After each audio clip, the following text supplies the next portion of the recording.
Welcome everyone. Thank you for taking time and joining us today.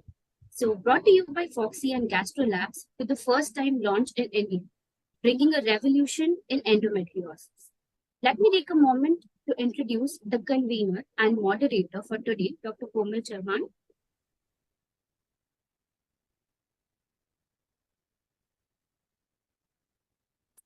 Dr. Komal Chavan, she is the medical director of Chavan Maternity and Nursing Home, senior consultant at BN Desai Hospital, Mumbai, ex-honorary professor at Dr. R.N. Cooper Hospital and HBT Medical College, national coordinator FOGSI for Medical Disorders in Pregnancy Committee, a member of the Managing Council, MOGS, and there is so much more to her achievement. So, without further ado, over to you, Komal ma'am. Yes, thank you. Thank you so much. And at the outset, I would like to welcome you for a FOGSI program on revolution in endometriosis. And when we talk about endometriosis, we always say it's an elusive endometriosis or an enigmatic endometriosis. And today we bring to you a CME focused on endometriosis. And this is an initiative by our President, Dr. Hrishikesh Pai, Secretary General, Dr. Madhuri Patel. And I would first start with introducing Dr. Hrishikesh Pai, who is the president of FOGSI currently, founder and medical director of the Bloom IVF Group, chief administrator of FOGSI Manyata Project, and also the group Society Liaison of FIGO, Women's Cancer Committee.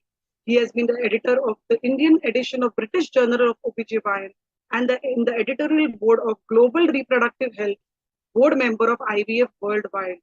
Receive, I think, almost 100 plus awards, including the honorary FRCOG fellowship from the Royal College, and he has adorned hats in almost all the organizations, be it ISAR, IAG, MOGS, and even in IFSS. So over to you, Dr. Hrishikesh Pai, to address the audience. And I would also like to introduce, before he starts, our two speakers, that is Dr. Niranjan Chavan and Dr. Mark Noar. Dr. Niranjan Chavan is a professor and unit chief of LTMMC, LTMG at Science Hospital, organizing secretary of the forthcoming AICOG Mumbai 25, immediate past president of MOGS, that is the Mumbai Obstetrics and Gynecological Society, joint treasurer of FOGSI, treasurer of AOG, member oncology committee of CEPOC, and he has been in Dean ACOG, content director of HighGrad, editor-in-chief of famous JOG and TOA journals, many publications and awards to his credit. May I have the slide CV of Dr. Mark? And to join us, we have Dr. Mark Noar, founder, inventor, director of EndoSure Spark, and he is working there. He's a chairman CEO of the 3CPM, that is company Spark Glenoe MD, his present designation, director and CEO of International Foundation of the Global Health and Development, Digestive Health Education Foundation, Director and Chairman of International Institute of Study of GERD and Reflex-Related Disorders, Director and Chairman of Chinese American Institute of Study of GERD and Reflex Disorders, and Director of Endometriosis and Neuroenterology Research Institute, Director of the Heartburn and the Reflex Study Center, and virtual consultative and patient advocacy service therapeutic endoscopic physician trainer from 2019, co-director of the GERD and the Gastrointestinal Disorders Disorder Center, and the international consultant of GERD and Gastrointestinal Disorders, regional endoscopy instructor, Chinese Academy of Academics and Medicine, Beijing, China. So I think he has immense work in the field of gastroenterology and endometriosis, and we are really an honor to associate with GastroLab for this webinar. So I hand over and welcome Dr. Hrishikesh Pai, President FOGSI. So he will begin the flow and address the audience. Thank you, Komal. It's been a very good afternoon to everybody who is listening in, and I'm very happy today that we have got some wonderful speakers in our midst. Who will be talking to us on endometriosis. As we all know, endometriosis is a disease which affects all walks, right from the adolescent till the reproductive age group women, as well as later on in midlife till the time of menopause. And it's really a burden or to many It's not only a burden to the individual person, but also the burden to society, because many manners are lost because of endometriosis. And I'm sure that whatever breakthroughs come in the future as well, which will try to alleviate this and cause an early diagnosis as well as an effective treatment, is going to go a long way in taking care and tackling this debilitating disease. So without much ado, I would like to welcome Dr. Niranjan Chavan, who has been our immediate past president of the Mumbai Obstetric Society, and he's also our, in the FOGSI. He is the joint treasurer, and he's more important, the organizing secretary of the All India Conference in 2025. That is just around the corner. Not too many months remaining for that, just 1.5 years. So without much ado, and I'm also looking forward to this wonderful person, Dr. Mark, who has come all the way from United States to share his experiences with us on endometriosis.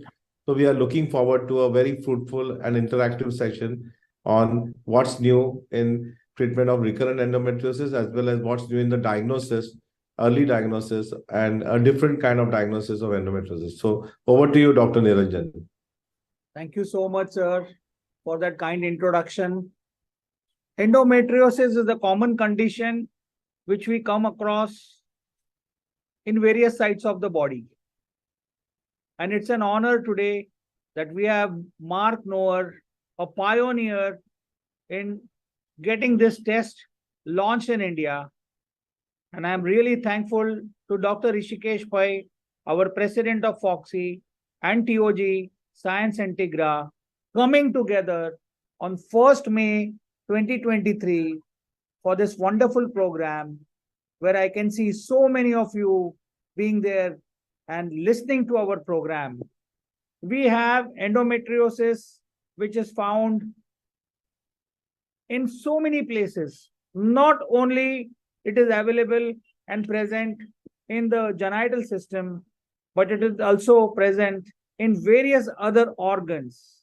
I would like to share my slide now.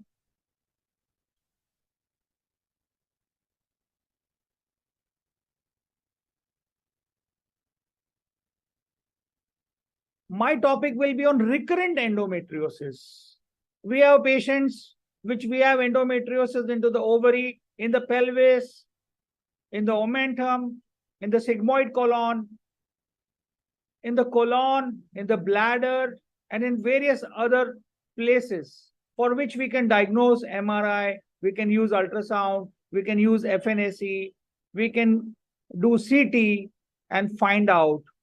And of course, laparoscopy. I'm going to go one by one. But there is a new tool which has come up, and that Dr. Mark is going to speak. But once we operate on endometriosis or do a medical line of treatment, still the patient comes to us with the recurrence of endometriosis. And that is what we have to understand. Sir William has said, the one who knows endometriosis knows gynecology. And if you do not know endometriosis, you are not a gynecologist. It's a very important clinical entity. I would like to go in the anatomy, physiology, and the pathology briefly about endometriosis. We are aware that it is basically a functioning endometrium which is present outside the uterine cavity. And the one which is present in the uterine cavity is an adenomyotic uterus. It was first described by von Rokitansky in 1860, and Stroin also has described it as early as 1600 BCE. Well, these are the various sites we find on endometriosis. You can see on the slide here, pelvic, extrapelvic sites, very rare in extremities and less common in other areas.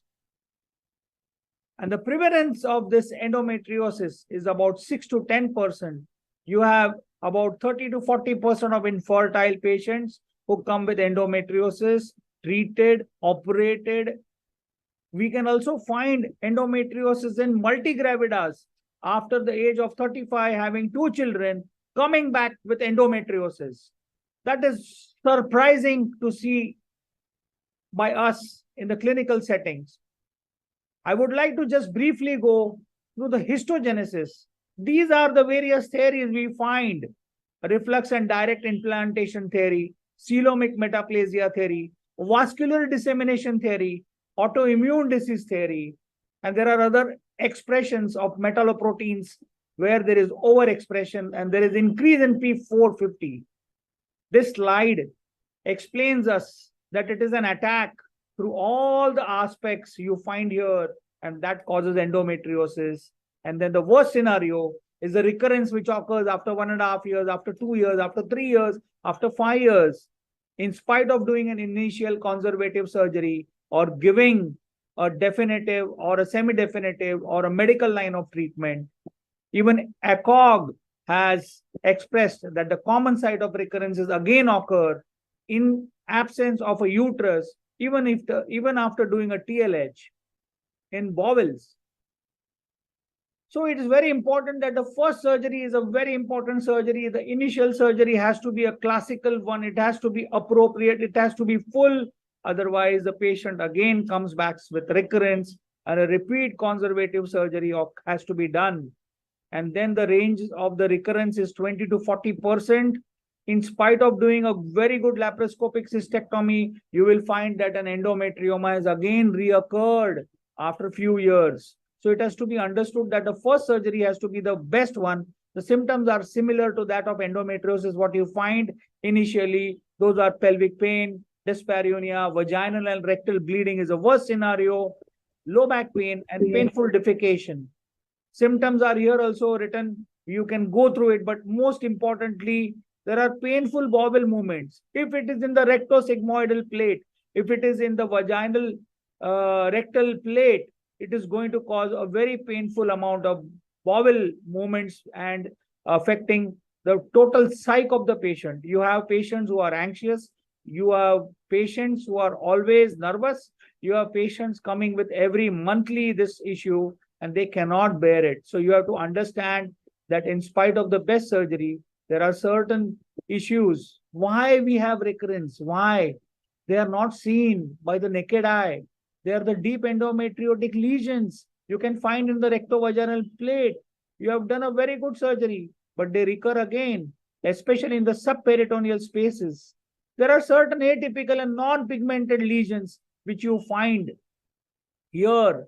They are not the typical brownish or powder burn marks. You will find it as a whitish color, as a pinkish color, as something different which is there apart from endometriosis. They can be red, there can be red-yellow, there could be defects, there could be black or blue color, which is endometriotic spots. The lesions are hidden by the peritoneal adhesions. So many times we have done a laparoscopy, we find that the whole of the pouch of the Douglas is obliterated. The ovaries cannot be seen. The ovaries are kissing ovaries. But you find that the sigmoid is there on the left-hand side, and the mesentery is also stuck up on the right-hand side, and there is nothing which you can do. There are all peritoneal adhesions. It's a grade 4 endometriosis, and in spite of the best clearance done, you have recurrence coming back. There are also literature which says that hormone replacement therapy is one of the cause, and there has to be a good importance of removal of all these deep lesions. Microscopic foci of the disease, they further progress into a clinical significant disease, and that is why we have recurrence. And of course, there is a lymphatic spread which occurs, and you can find a reported involvement as up to 25 to 40% of rectosigmoid endometriosis. So it is not just a clean-cut endometriosis, but a recurrence of all these causes. Well, you do a TLH, you do a hysterectomy, you keep that ovary, and those patients again come with an ovarian preservation surgery done, and they have a high fold of risk of recurrent pain up to 6.1 and a reoperation up to 8.1 fold risk. So these are all the causes you have to understand. There is an ovarian remnant syndrome where the recurrence of endometriosis occurs in spite of the oophorectomy which has been done. Now we come to the important diagnosis. We have this patient coming back to us. We have the latest X-ray guidelines, and they recommend that the diagnosis has to be done on based of the symptoms and non-gynecological symptoms which are displayed here. And of course, the most important is the mapping of the pain and the physical examination, the abdominal examination, the per speculum examination, the per vaginal examination. You can find the nodularity when you do a PV examination.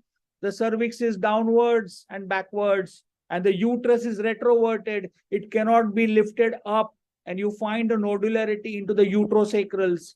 And if you put your fingers further laterally, you will find ovarian endometriomas. So these are all the diagnostic features you have to do. And in absence of evidence during examination is not an evidence of disease absence. So what to do? We have an ultrasound, transvaginal sonography. We have the ground glass echogenicity, which we find a typical ground glass. You can further do an imaging study, and you can also see that endometriosis is not only confined to the genital organs, but it has gone beyond. It can be also seen in the ileocecal junction on the left-hand side, and you can see on the right-hand side also the appendix suggestive of endometriosis. Well, MRI, the tool is available, and it can detect even the smallest of the lesion. It is superior to the CT scan, and it can detect even endometriosis in between the muscle and the abdominal subcutaneous tissue. You can also access the uterus, the bladder, the bowel involvement, and you do not need any additional imaging like barium enema or further sonography to be done, or a transrectal sonography. This picture will speak for itself. You have A, B, and C component. The A component is where you can see the uterus, which is anteverted, and there in the rectovaginal plate, you can find a deep endometriotic lesion, which is there in the small arrows. But also at the top of the bladder, you can see a long arrow, and that is what you can see an endometriosis, which is hidden. You cannot see even by laparoscopy. This is what you can find on an MRI, and you can do a surgery, a definitive surgery to go ahead. You can see in B, the sagittal and the coronal sections. Thus, we come to the diagnosis of laparoscopy. We used to do the laparoscopy. It was a gold standard. And then we used to detect endometriosis onto the uterine surface, the ovary, the peritoneal aspects, the uterosacral, the adhesions which are there. And then we used to do a definitive surgery. But laparoscopy is no longer the diagnostic gold standard as per the ESHRE endometriosis guidelines. It is only to be recommended in patients where the imaging results and or where the empirical treatment is unsuccessful or inappropriate.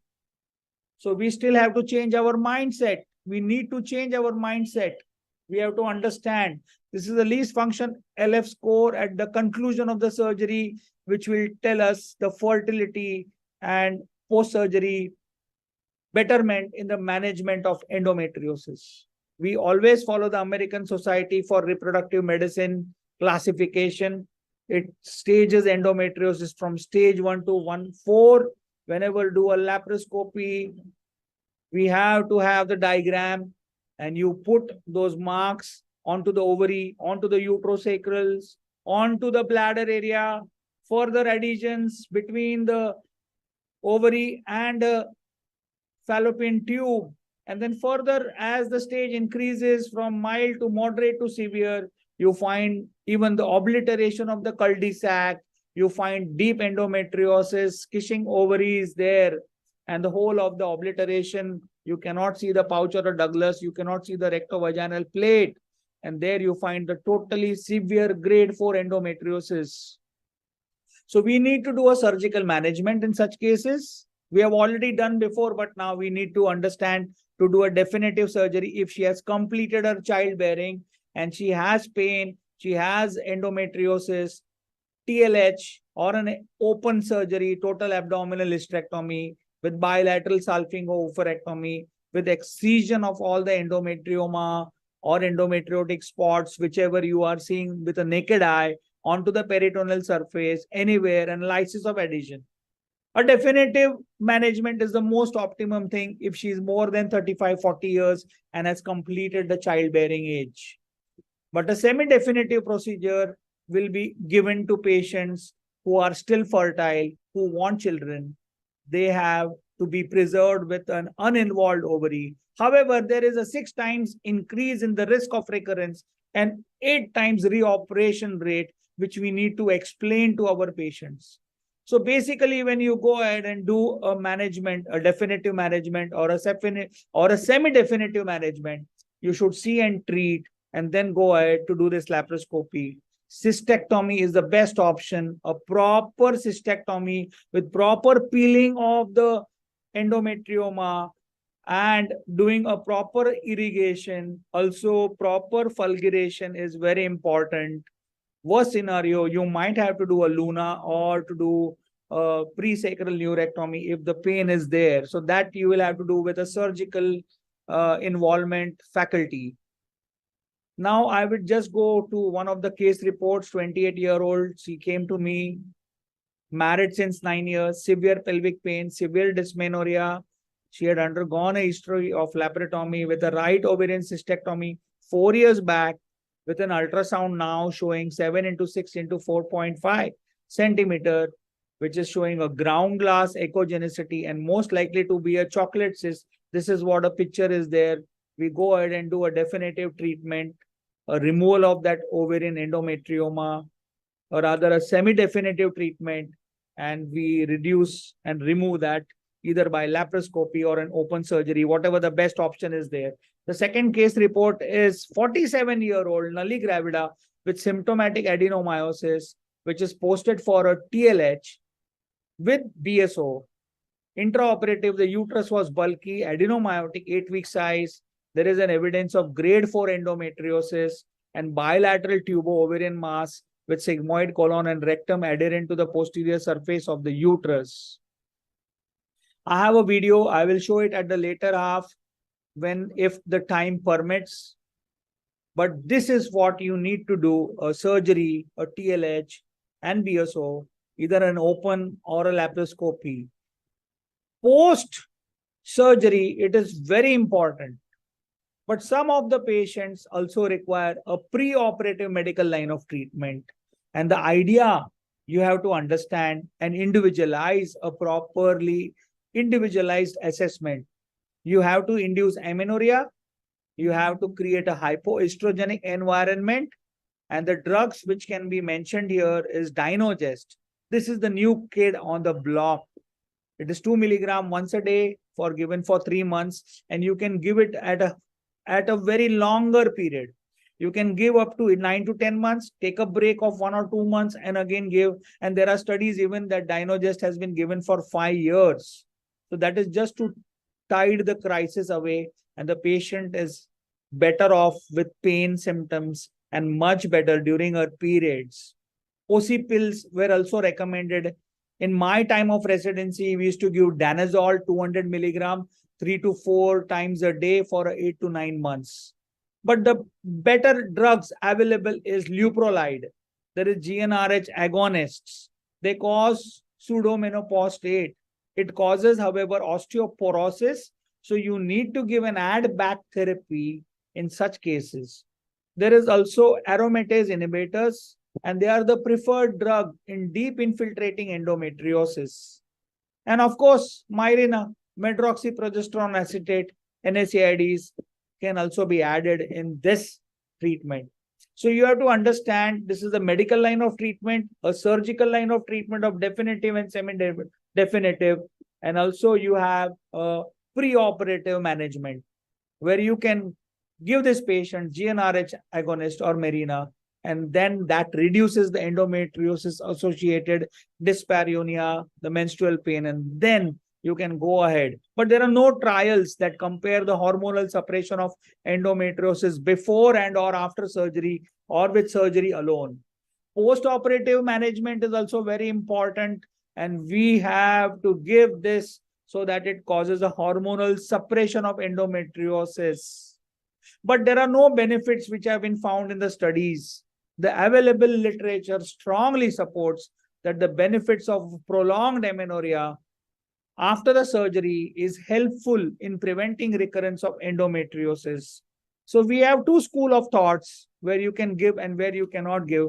But if you ask me personally, after a surgery, I would prefer to give a post-operative medical line of treatment. Then there is something like secondary prevention. What do you mean by secondary prevention? It is defined as an intervention to do prevention of recurrence of pain symptoms or the recurrence of disease for a long term. And it is defined of more than 6 months after the surgery. This choice of intervention depends on patient preference, the cost, and the availability and the side effects of the drug.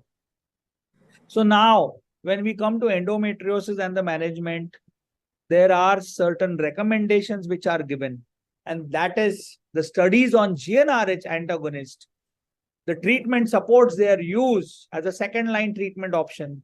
And even the recent data indicates that the post-operative medical treatment may be beneficial towards the pain management and support a recommendation of offer to women not desiring immediate pregnancy. So secondary prevention is also there in 2014 guidelines. Well, after cystectomy for ovarian endometrioma in women not immediately seeking conception, clinicals do recommend a combined hormonal contraceptive for the secondary prevention of endometrioma. And this is also in the form of an LNG IUS, which can be given up to 18 to 24 months. So this is you have to understand that secondary prevention has to be done so that you do not get recurrence. There are endometriosis and infertility. We have 20 to 40% of women with endometriosis. They come back. There is a lot of research on that and going on the management, recurrent endometriosis and infertility. Well, in such situations, it has been proved now that IVF, ICSI is a better option. And of course, the ESHRE guidelines also suggest that there is an extended administration of GnRH agonists prior to ART treatment, and that improves the live birth rate in infertile women. Endometriosis fertility index also has been added as a step in the treatment, which can support the decision making for the most appropriate option for pregnancy after the surgery. This is the endometriosis fertility index. It takes into account the historical factors which are mentioned here on the left-hand side, which includes the age less than 35, 36 to 39, and if the age is more than 40 years, you have certain points. You have to also give as per the years of infertility, less than 3 or more than 3, prior pregnancy is there, and that total historical factors are then added with the surgical factors, which denotes the LF score, the AFS endometriosis score, and the AFS total score. And this, when added, will give an EFI, a proper score, and that will decide how best you can manage these patients. There are also availability of CO2 laser vaporization for endometriosis instead of the monopolar electrocoagulation, and it has much better cumulative spontaneous pregnancy rate. So you have monopolar cautery, you have laser, you have fulguration, and you have cystectomy, which you do with this. But it is very important that if you have a laser, the chances of fertility are much better, and it preserves the ovarian endometrioma. Approximately 0.7 to 1% of patients with endometriosis lesions will undergo malignant transformation, and you have to understand that this is a endometrioid adenocarcinoma. This is a famous personality which also had endometriosis, especially when she was campaigning for her presidential election. In conclusion, the recurrence of endometriosis is fairly common. The first surgery to be done is the best surgery, and the best surgery to be done in the best hand, the skillful hands, either by endoscopy or by open surgery.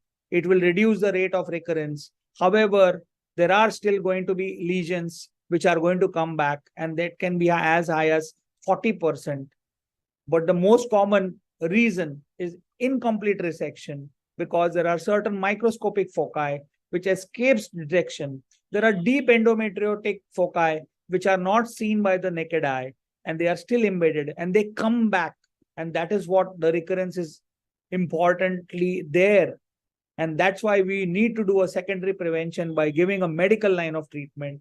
Laparoscopy remains the gold standard for India, but as far as the ESHRE guidelines, it is no more a gold standard. So you need to change your mindset. You need to change the mindset and also go ahead to do a proper operative endoscopic surgery rather than just doing a diagnostic endometriotic surgery. A combined surgical approach of a laparoscopic laser or a monopolar, adhesiolysis, and a uterine nerve ablation is very beneficial for pelvic pain, and it will help to be reducing the pain symptoms and all the further recurrences to occur.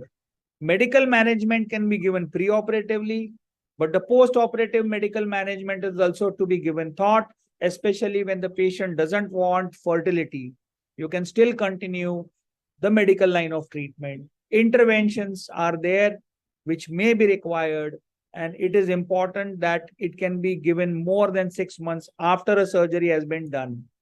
These are my references, and I would like to thank all of you, especially Science Integra and FOGSI, to get me on board on this wonderful 1st May, the Labor Day, or the Maharashtra Day, or the Gujarat Day, which we celebrate since time of independence and since the independence in 1960 of Maharashtra and Gujarat state. Thank you so much for a patient hearing. I end my talk here.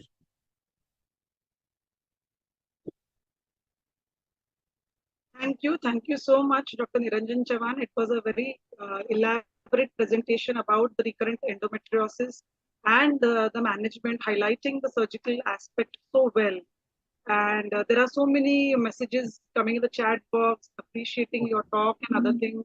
And there are a lot of questions also. So questions specific to the management. There is a Bhagalpur. What's the role of dihydrogesterone in modern methods of treatment of endometriosis, and how far it is feasible and helpful to our patients? Well, dihydrogesterone is a miracle drug. It is used in RPL, it is used in pregnancy, it is used in antenatal period, it is used in endometriosis. So the best is option you have to decide. But of course, Dynogest, Dihydro, both are like brothers and they can go hand in hand. You can choose the right drug and that can be given also for a secondary prevention and also for primary endometriosis. Today, if your patient is having pain with periods, pain in the pelvis in general, or a pain with intercourse, urination, bowel movements, all of that may point us to a suspicion of endometriosis. But unfortunately, the only way to say 100% that if your patient has or does not have endometriosis is to do an MRI or an ultrasound or FNAC, or you have a CT, or the best modality is an endoscopic view, a laparoscopic. But wait, we need to seriously believe that there is some good news which is coming, and it is in the next session.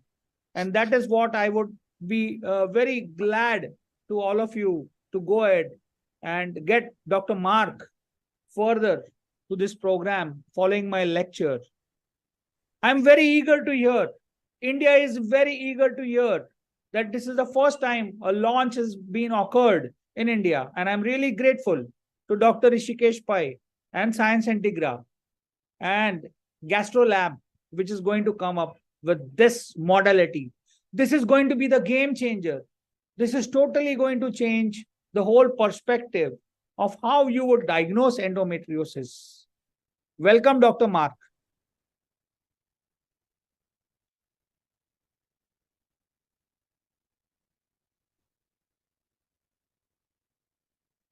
Thank you very much for that wonderful introduction.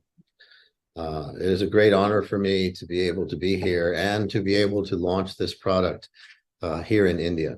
This has been a life-changing product for me, as it will be hopefully a life-changing product for everyone who is involved. Now let me share my screen.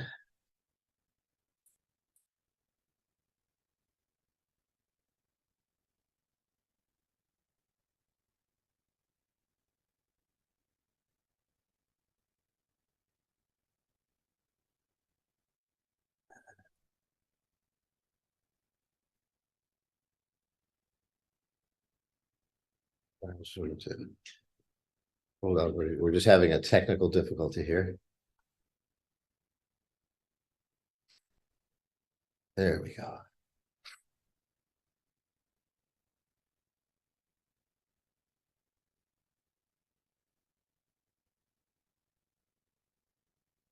All right. I have to quit and reopen up.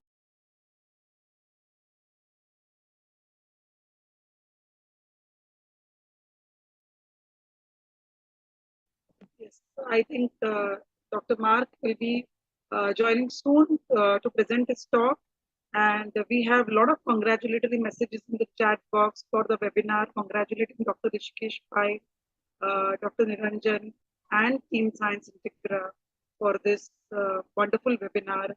And there are all questions all related to the recent advances. And I think most of the questions would be answered after an elaborate talk by Dr. Mark. So over to you. Please join back. I am back. Yes. All right, let me go ahead and share my screen. All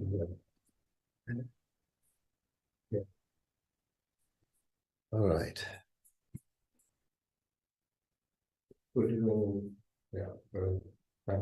Okay, great.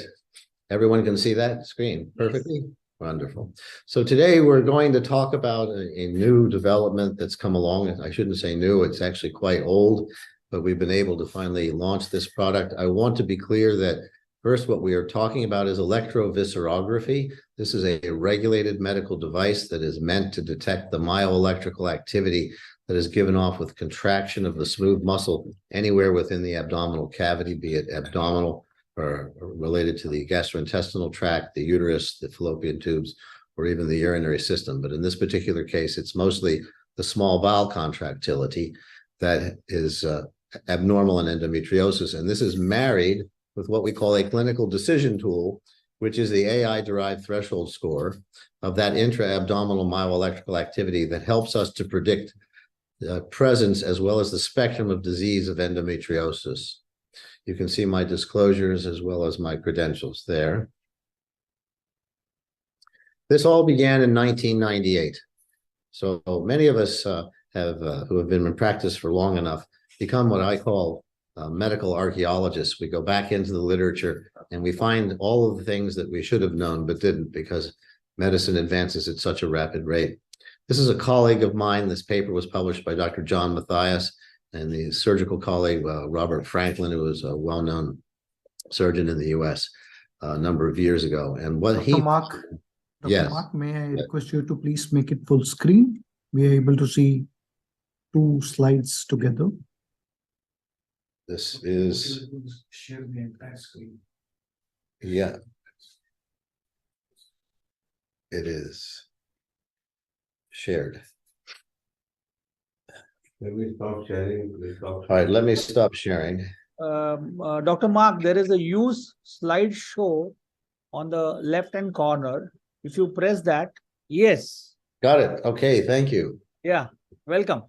So this paper was printed and published in the Fertility and Sterility in 1998 by one of my colleagues in gastroenterology, who discovered that endometriosis created a particular neuromuscular problem in the gastrointestinal tract, and that led to the insights for the development of this particular device.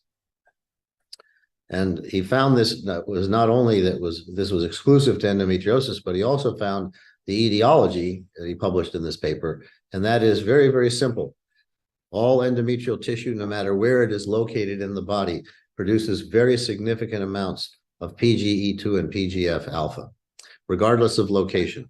And these neurotransmitters are absorbed into the tissues, carried through the bloodstream, and as they then have an influence on the small intestine, creating a seizure-like spasm that produces abnormal small bowel myoelectrical activity that has been found to be unique to endometrial tissue. And that is what is detected by the EndoSure test. And again, it doesn't matter where the endometrial tissue is, the same effect is seen. This is all mediated by the pathophysiology is mediated by the ICCs in the smooth muscle. These are the keys to motility. And you'll see the ICC cells are here interfaced between the myenteric neurons and the smooth longitudinal and circular muscle. And it is these ICCs that control the normal contractility of everything that's smooth muscle, whether it be the small bowel or the uterus. These were discovered by a Spanish physician, a famous Spanish physician anatomist, Ramon y Cajal, for which he received the Nobel Prize in Medicine in 1907. He's the only Spanish physician to have ever received a Nobel Prize in Medicine. And these are your pacemakers. So in the gut, this keeps the stomach contracting between 1 and 10 cycles per minute, and it keeps the small bowel between 10 and 15 cycles per minute. In the GYN organic organs, this is also hormonally influenced, the uterus and the fallopian tubes, normally at rest when not stimulated by hormone therapy, contract at 1 to 2 cycles per minute. The uterus during menstruation or during birth kicks up to about 5 to 8 cycles per minute, and the fallopian tubes during ovulation will go as high as 8 to 12 cycles per minute to promote propagation and movement of the egg through the fallopian tubes. But what happens is when you add PGE2 and PGF alpha, it gets in the way of the normal contractility of the bowel, and you have spastic opposing contractions, which is the result of the uncoupling of these ICCs. And this occurs in what could be easily understood as a drug dose response curve pattern, which is to say the more endometrial tissue and the more active that tissue is, the stronger the reaction is and the stronger the signal that we detect. Similarly, the more you suppress the disease, the less disease there is, then it's going to be a slightly smaller effect. What we're talking about are uncontrolled small bowel activity in the 15 to 200 cycle per minute frequency. More particularly, the very, very specific frequencies are 15 to 25, 30 to 40, and 50 to 60. And this is what's very unique to endometriosis. This is the individual fingerprint. In 2007, Dr. Matthias came to me and he said, you know, you've already gone ahead and created one device in the gastrointestinal system to help look at gastrointestinal motility. And could you do this in the GYN system? And as I looked into endometriosis, I found it was so compelling that I immediately turned around, and it took me about 2 weeks to go ahead and figure out how to rewire and reconfigure the device so we could detect this activity.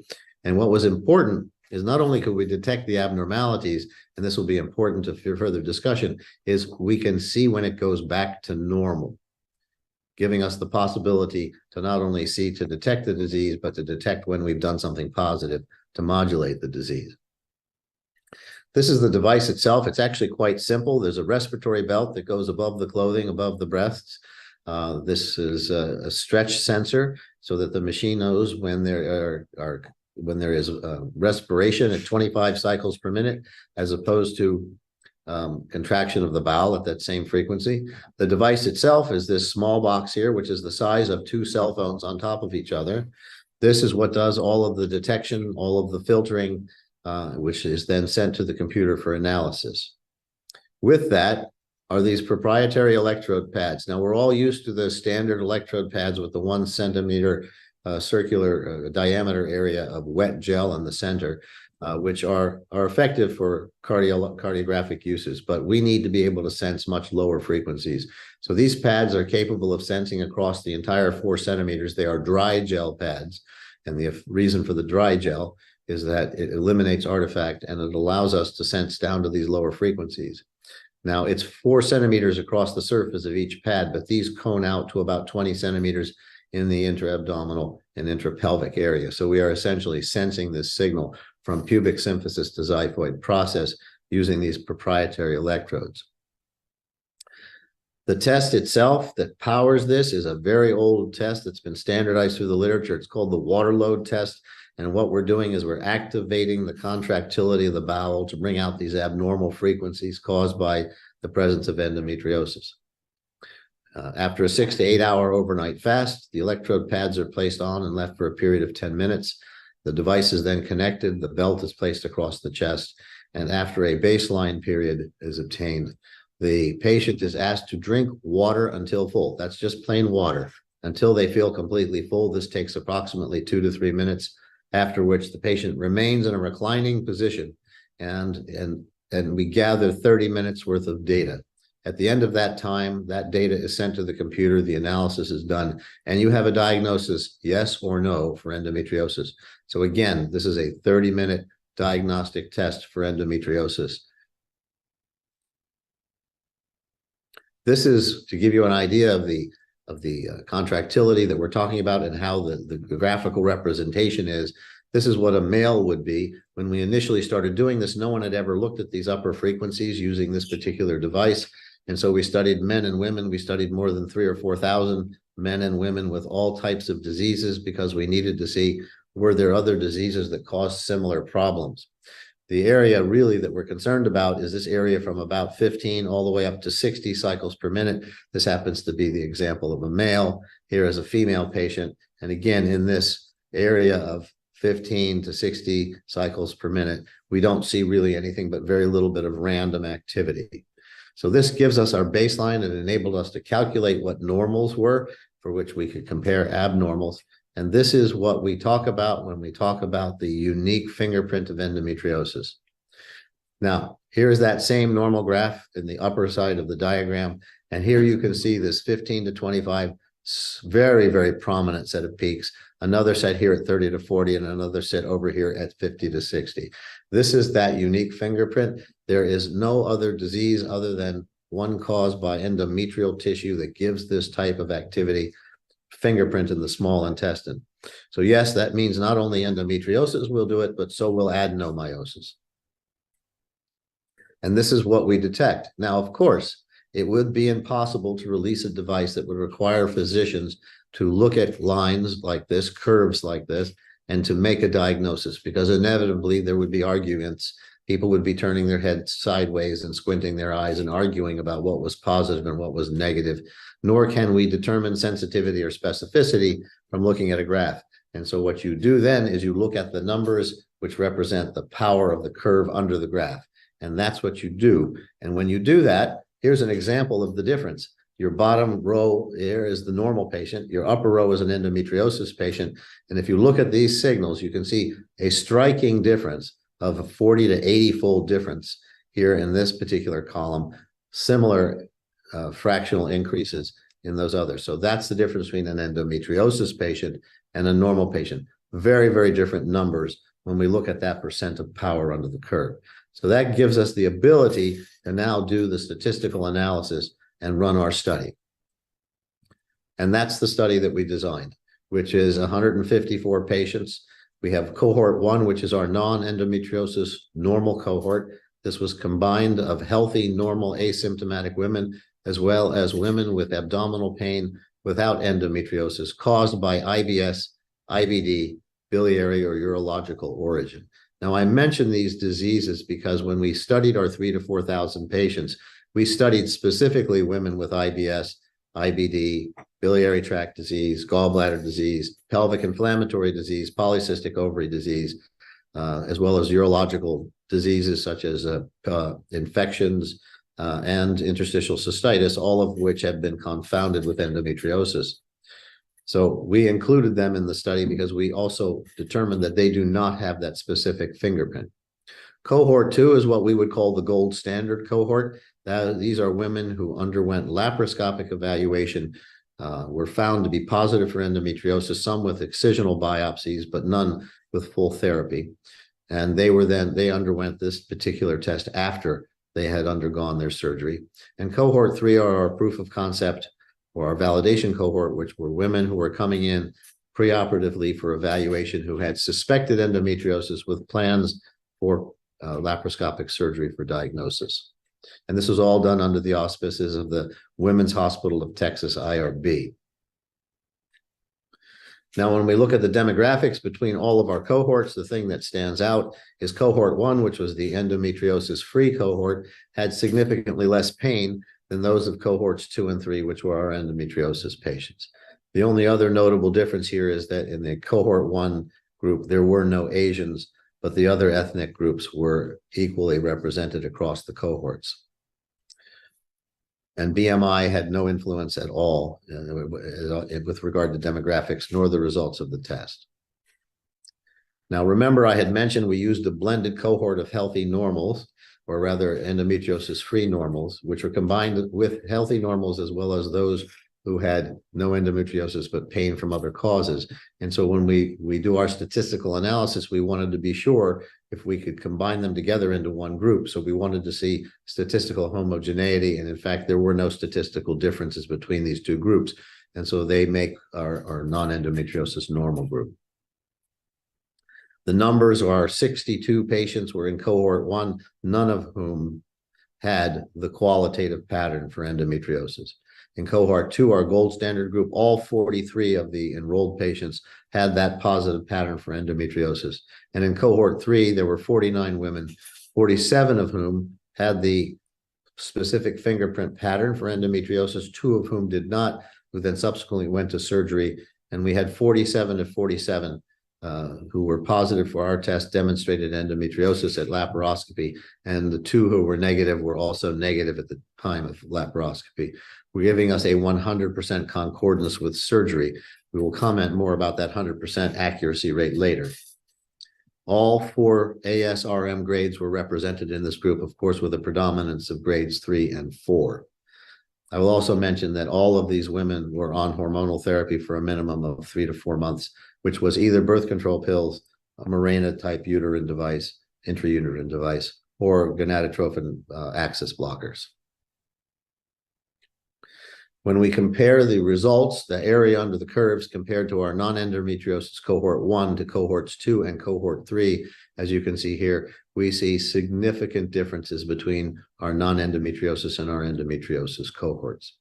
What I do not have here, which is in the paper that is being reviewed at this time by the Obstetrics and Gynecology Journal, is the comparison between cohorts 2 and 3, which were statistically similar. So no differences between the 2 endometriosis groups.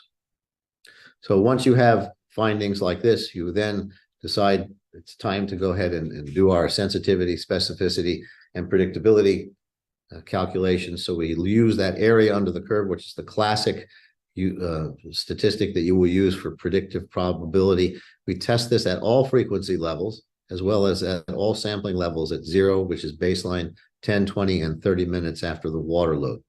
We use a logistical regression analysis to estimate the predictive probability of endometriosis using AUC as the main covariant. And this is something that you would typically do, especially if you're going to use AI in your calculations. You need that logistical regression analysis. We will then employ other variables such as age and pain symptom score to improve predictability, again, using that as part of the AI-derived formulation. Another important point to note, just like when you calculate what numbers do you need to achieve statistical significance or to be able to say that you had enough power in your study, the power calculations for this study required 30 patients per group, which we exceeded at all levels.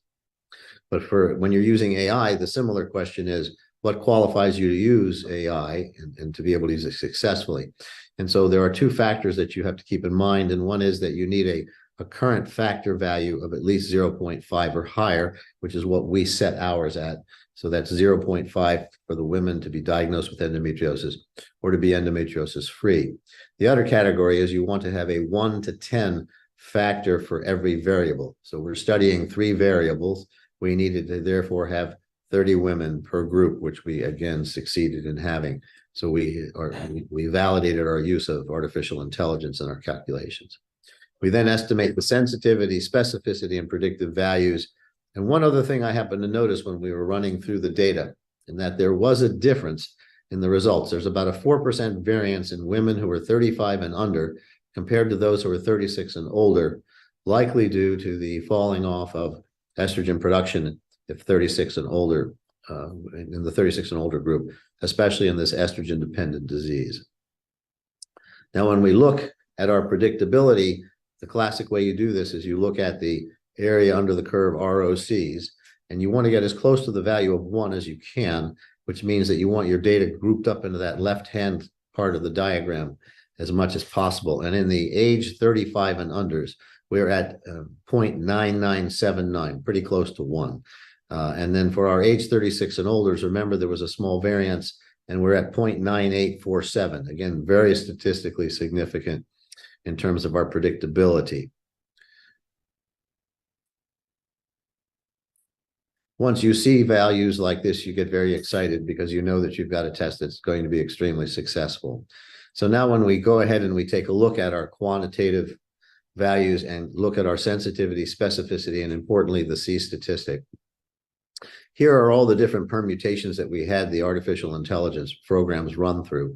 And we settled on using the area under the curve for 30 to 40 cycles per minute, 40 to 50 cycles per minute, as well as the pain symptom score, giving us a 95% sensitivity, a 96% specificity.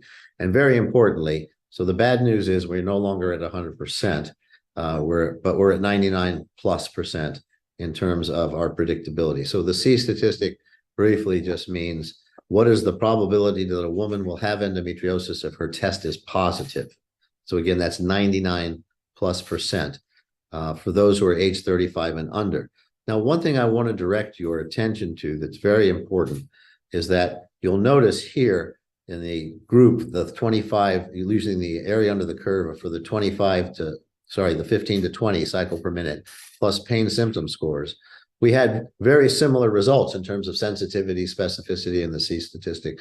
So one would ask the question, why didn't you just use the simpler formula?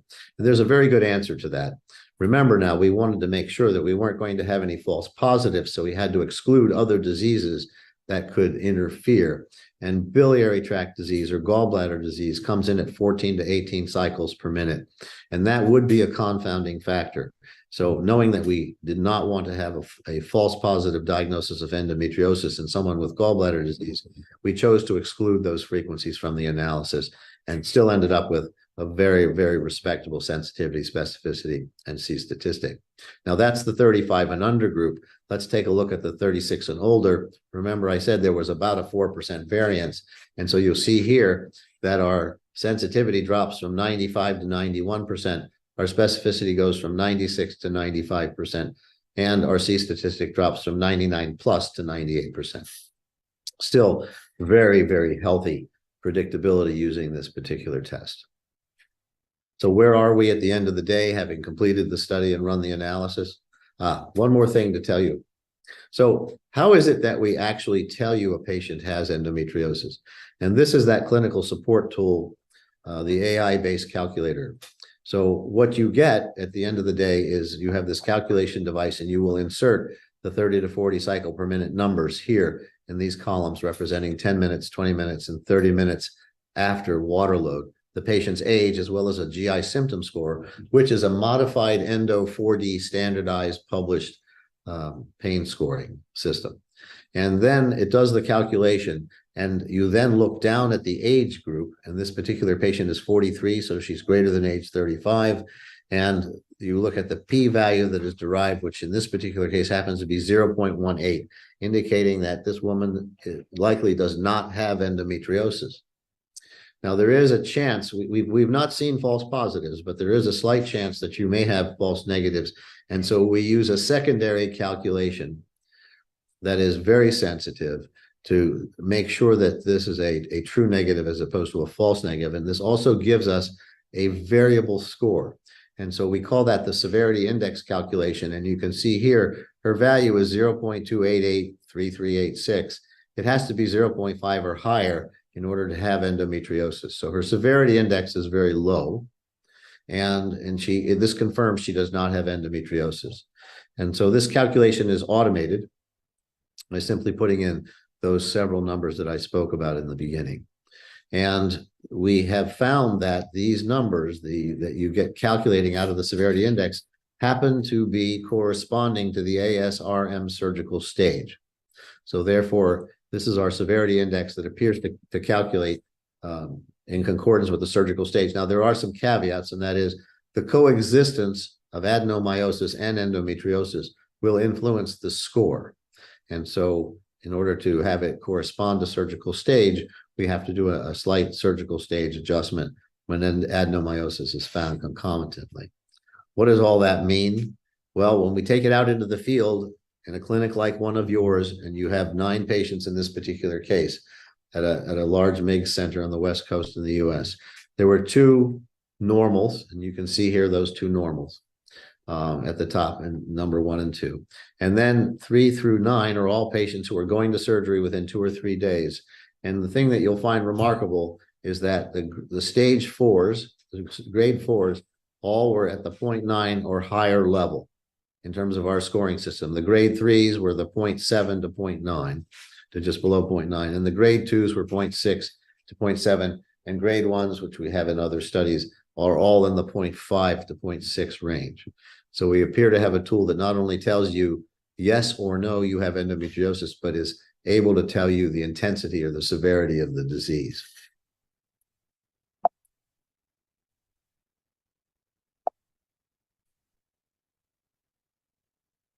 So at the end of the day, qualitatively, we were at 100% sensitivity, specificity, and surgical concordance, but we're no longer there. When we look at our quantitative values, again, at age 30 for the 35 and unders, greater than 99% predictability. For age 36 and over, 98% statistical predictability. And I want to again reemphasize that these results were unaffected by whether the patient was on hormonal therapy or what the surgical grade, was being represented. So what do we have? An accurate screening tool that works from menarche to menopause. We've tested this on young menarcheal women at age 11 and 12, and it does the exact same thing. So it's not age dependent. It's objective evidence. It suggests, because we can detect when things normalize because we have the severity score, that this may be the long sought after post-surgical treatment monitoring tool that we I think have all been hoping for. It'll likely change our diagnostic algorithms in the infertility world, where 40 to 50% have endometriosis, and you can pick them out immediately before you begin any other therapies. In the pelvic pain clinic, the 30% that don't have it become important because they get treated differently. And of course, the ones that are the most important to me are the adolescent screening populations, where we have 45% and 50% respectively endometriosis and dysmenorrhea in adolescents and young adults. So we also have an ideal screening tool. It is, I'm going to emphasize, is complementary to current anatomical staging. It provides a graduated activity index, and I believe what we are doing is reflecting not only whether the disease is there, but the spectrum of the disease activity or burden, and again, giving us the possibility for post-treatment monitoring of effectiveness. And there's also some evidence that I have not presented, that with effective medical treatment, with suppression of symptoms, we see a decline in the activity score. So it might be, again, that tool that will tell us, did we hit our important points of suppressing the endometrial tissue even with pharmacologic agents? And finally, new drug development and testing has been impeded by the fact that the gold standard has been considered surgery for forever now. With a test like this that is easy to use and it can be done anywhere, we already have pharmaceutical companies knocking on the door asking if this can be used in their evaluation of their drugs that are in the pipeline. The test itself is very low cost and portable. The consumables are well under $50. It's now resource non-intensive. This is not done by a physician or even a nurse. A medical technician would do these, so you need low technical skills. There are no biologicals here. We don't require any laboratory services. So there are many other tests out there. We don't need saliva, urine, blood, uterine scrapings, menstrual fluid, or tampons that the woman wears for 2 days and then get analyzed. This is strictly 3 electrodes pasted on the abdomen and a computer with a glass of water. What we have done is we have effectively decentralized the diagnosis of this disease. No longer will anyone who is limited by geographic location or financial discrimination not be able to have a diagnosis of endometriosis. So literally anyone in a small village on the side of a mountain or in the middle of a desert, if they have access to a computer, potable water, and this device, will be able to have a diagnosis for endometriosis. And I believe that is my last slide, and I thank you very much. Thank you so much, Dr. Mark. I think it was a revolutionary technique which you have showed us, and it has opened the new Pandora's box in management and early diagnosis of endometriosis. there are so many questions coming from the audience who are really very, very curious to know about it. And Dr. Nandita from Mumbai is asking, can you actually diagnose a mild, that is the early stage endometriosis with this?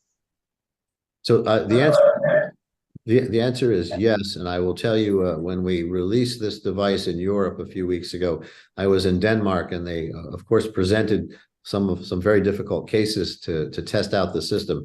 And one lady was a 45-year-old who had had 5 surgeries for endometriosis. She had quite extensive endometriosis at one time, was status post hysterectomy, salpingo-oophorectomy, as well as excisional biopsies. But they did not tell me, they blinded me to the results of her last surgery. And they had the test done. Now, her activity score was 0.052, which is very, very low. 0.5 is the entry point for positive for endometriosis. And I turned to the surgeon, and my comment I made was, I don't think you need to tell me anymore what happened. You left behind a small amount of disease, and we've detected it.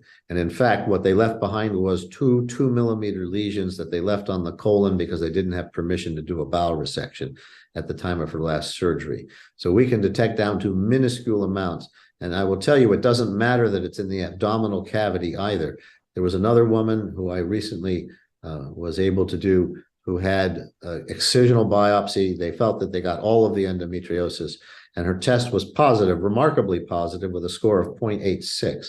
And so in discussing this with her surgeon, the answer was, well, you got it all, but it means it's somewhere else. You need to look transthoracic. You need to look in other places. And I said, let's just ask her a few questions.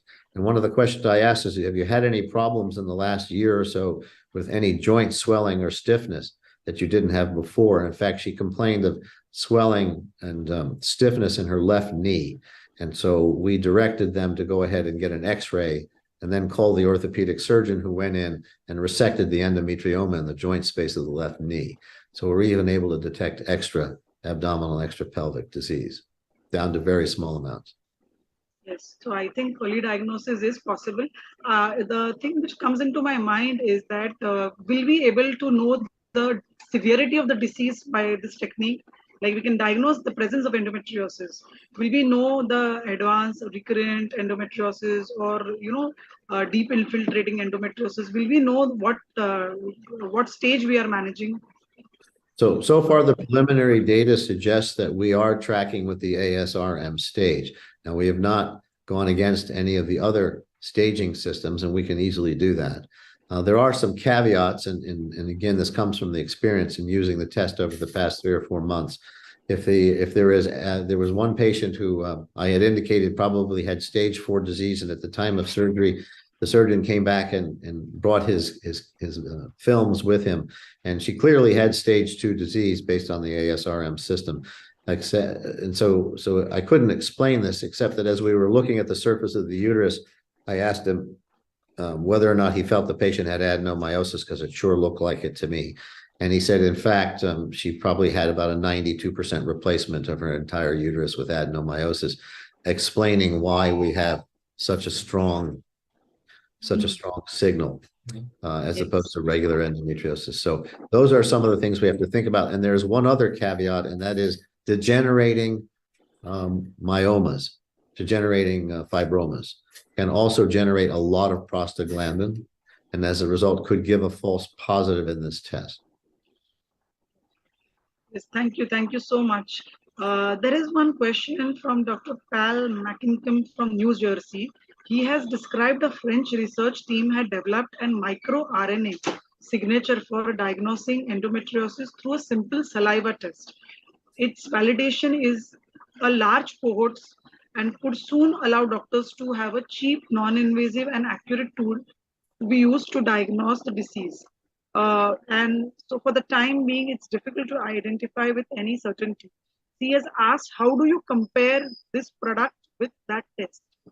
Yeah, first, I'm very familiar with the test put out by the Zooey company, and have followed it and been in communication with them. The test is not yet commercially on the market. It's available.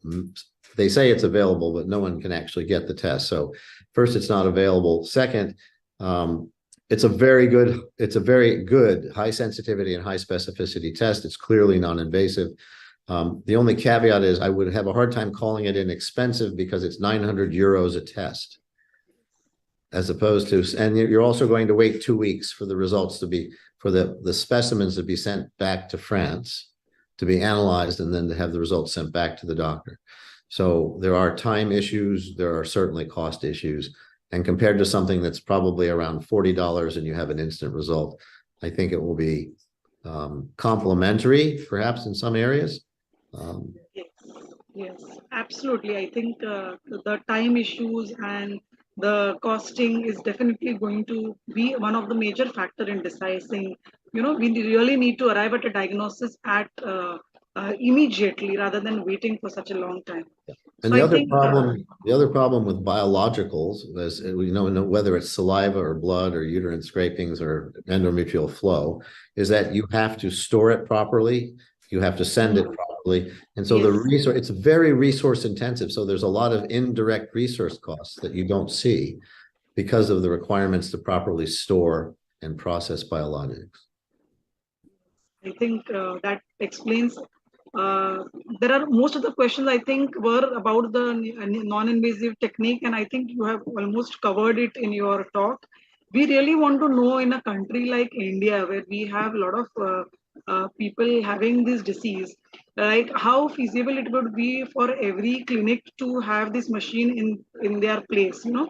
Will it require some installation process, or it is going to be a simple technique? We really want to know the technicalities of the machine. So it really is a very simple device. It would come as with a computer and a monitor, and literally that device that I showed you. In fact, here's one right here. That's the entire thing. You can carry it with you in your little briefcase. Wow. Wherever you go. It's quite small, and the rest are just wires that connect it to the computer, and plus the consumable. So it's very, very portable. It's very, very small, and that's why I said any tiny village in the middle of a desert can be doing these tests, and that's how easy it is. So conceivably, yes. There are countries, in particular Brazil, where I spoke with the head of the Endometriosis Society and who had talked to the health minister, and they want to put this in every single one of the public health clinics throughout the country. There's about 1,004 of those. I was surprised at the number 1,004, but that's what the idea. Australia is thinking the same thing. They've put away millions of dollars just to do things like this. They put up their first 20 clinics for just that purpose. Many want to put it in pediatricians' offices, which is probably the first place that the young woman is, at least in the Western world. I don't know about what the medical structure is here in India, but the primary cares, I would think, would be the first that would see young women who had just undergone having their periods. But I mean, the ability to have that test immediately, and I mean, effectively, we go from 8.5 to 12 years to make a diagnosis in a young woman to 30 minutes. I think, sorry, it's one of the most emotional things I can think of as a physician. Wow, Mark, I want to tell you something. We have 720 live viewers watching you on the Science Integra platform, Times of Gynecology. Thank you for being with us. So this is going to change the way the whole dynamics of endometriosis diagnosis in India over a period of time. This is some revolutionary product which we are going to cater to the gynecologist. And I'm sure over a period of time, the cost of the product will be reduced as the time goes on. Over to Dr. Komal. Yes, thank you, Dr. Mark. I think this was a real great insight to this new technology, and there is a request from many viewers about the video which Dr. Niranjan Chavan has to play, and they all are eagerly waiting for the short video. I request you to kindly show the short video after we hand over to Dr. Ajit. Thank you, Dr. Komal.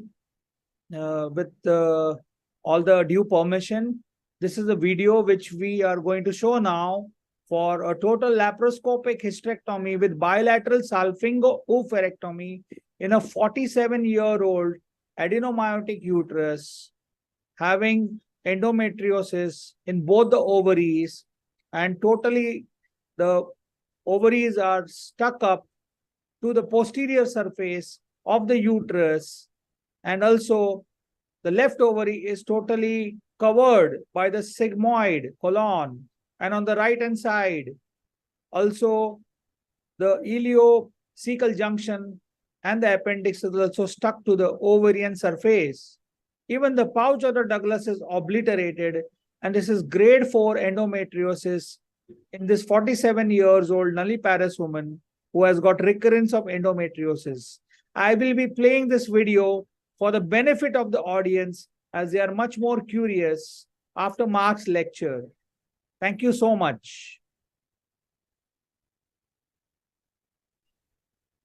So this is a 47-year-old nulli gravida with adenomyosis and was posted for TLH with BSO. The uterus was bulky, adenomyotic with 8-week size. There is a grade 4 evidence of endometriosis, and there are bilateral tubo-ovarian masses with sigmoid colon and the rectum adherent to the posterior surface of the uterus.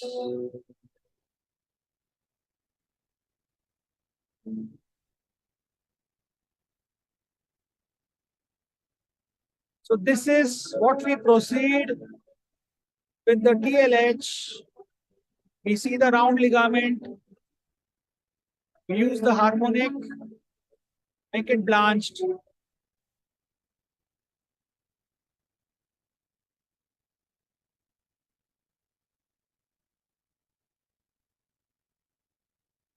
Once we have done, we also introduce pitricin because that reduces the hemorrhage.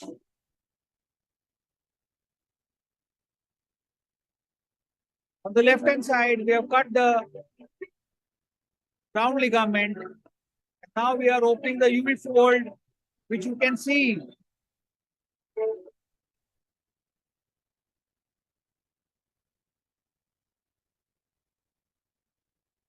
The space which we go also on the right hand side.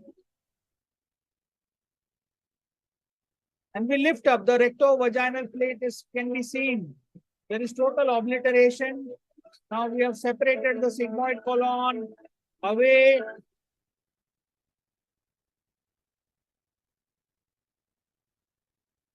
This is the surgery which we are continuing on the left hand side.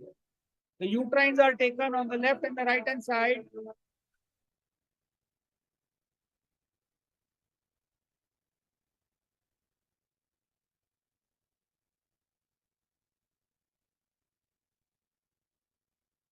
Now you can see the pouch or a Douglas.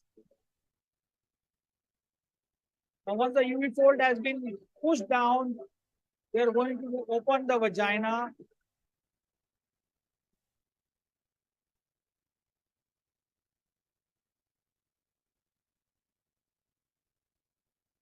Posteriorly, we go also and cut it open with the harmonic.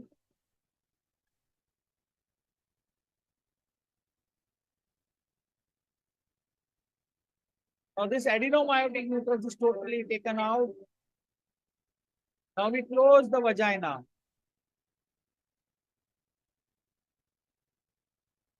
This is Vicryl.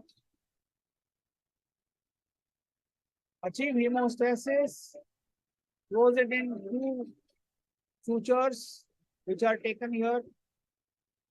Following surgery, you can see this, how it looks. Now we put interseed and cover it. So this is a small video. You can go on my YouTube channel. There are 102 videos. Niranjan Chavan, and surely you will be benefiting them. I thank Hitendra and Zeba for editing this video. Thank you so much, Dr. Niranjan Chavan, for the lovely, excellent video. And we have Dr. Hrishikesh Pai join in again. We Welcome, want sir. words. Well, so we to play your that thing, no? Phone karke boलो. They have it. Yeah, they have the video.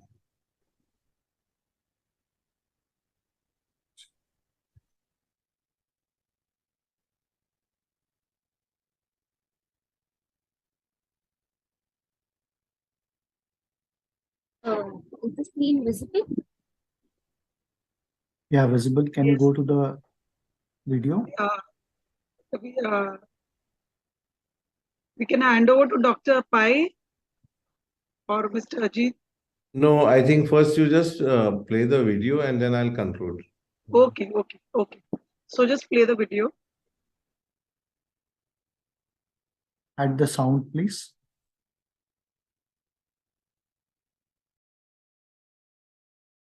Prediction was done by Smita ma'am, and who was that she said there's a lot of harm and toxins in your body, which is causing all these problems. So she gave me Skinotox power as a treatment, first line treatment. And she said, meet me after this Skinotox power after.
Yes, welcome, Dr. Pai.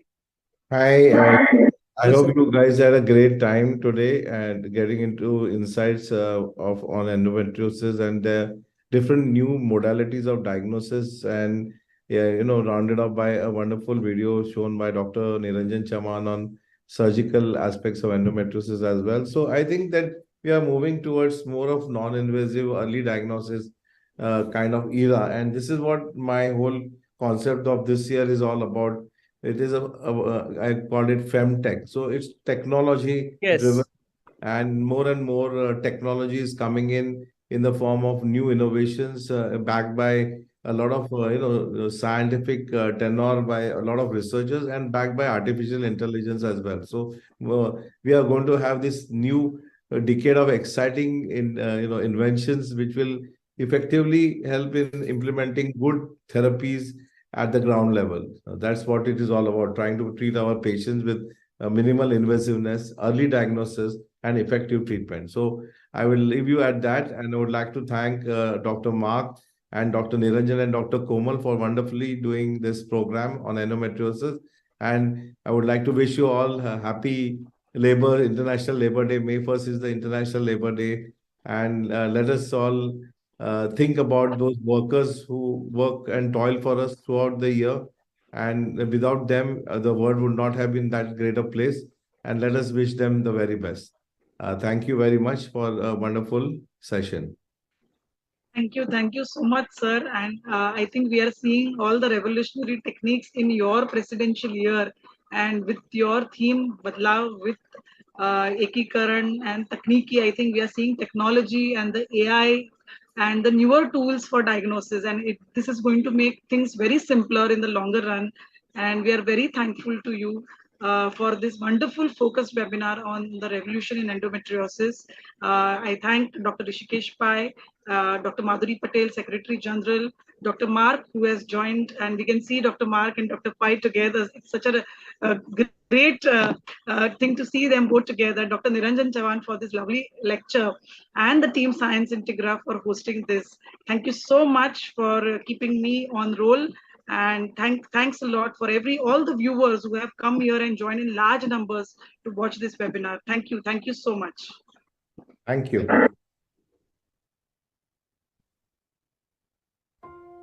The EndoSure test is the first non-invasive, objective, and highly accurate instant diagnostic test for endometriosis. Now for the first time a patient can be sure about whether she has the disease, without the need for invasive surgery or expensive imaging and subjective questionnaires. The EndoSure test uses a device called the tricorder 3L, which works by recording the electrical activity of the lower abdomen, then analyzing and comparing those values to the known digital fingerprint of endometriosis. Within 30 minutes a diagnosis for the disease can be confirmed or ruled out. The test itself is fast and comfortable for the patient. 3 sensors are precisely placed on the abdomen, the patient drinks a glass of water and reclines. The tricorder 3L then records the electrical activity for 30 minutes. The data is analyzed using artificial intelligence algorithms. A value is produced that either confirms or excludes the presence of endometriosis. In clinical trials, data shows the EndoSure test has 100% concordance with surgical findings. All of the patients without the disease tested negative, and all of the patients with the disease tested positive. The EndoSure test is a game changer in the diagnosis of endometriosis. It will mean that patients presenting with menstrual or abdominal pains can be tested for the disease at the earliest opportunity. Additionally, the test can be used for routine post-treatment diagnostic vigilance in a cost-effective manner. Isn't it time for your patients to be sure about endometriosis? The EndoSure test is now available. For more information, please contact us by emailing info@endosure.com. Thank you, doctors. Tech, please go offline.